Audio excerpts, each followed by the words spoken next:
Hi, good morning. Joey De Leon po. Ito'y para lang matapos yung mga usap-usapan. No?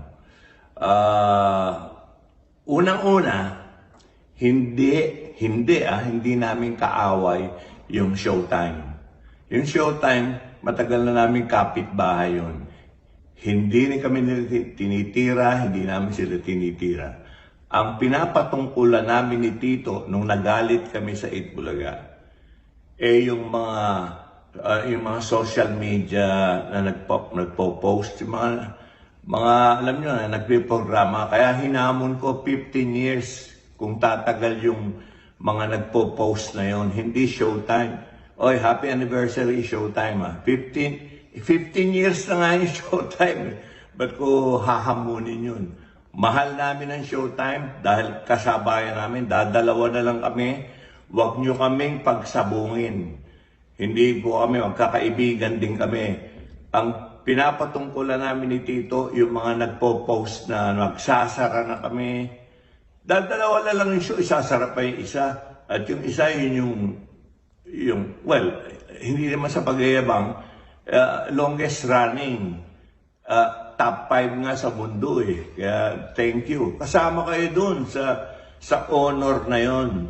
Kaya inuulit namin yung galit namin ni Tito at ng mga Damarcads at sama ng loob dun sa mga nagpo-post na hindi free TV, yung mga sa tawag doon, mga Facebook, YouTube, Instagram, social media, yung mga salbahe dun.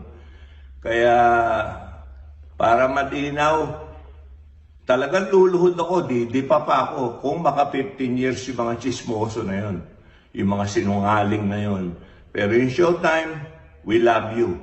Hindi namin kami magkaaway at nagtatrabaho lang kami. Yun lang yun. Okay, ganun lang kalinaw. Lilinaw ko lang kasi hahaba pa ito eh.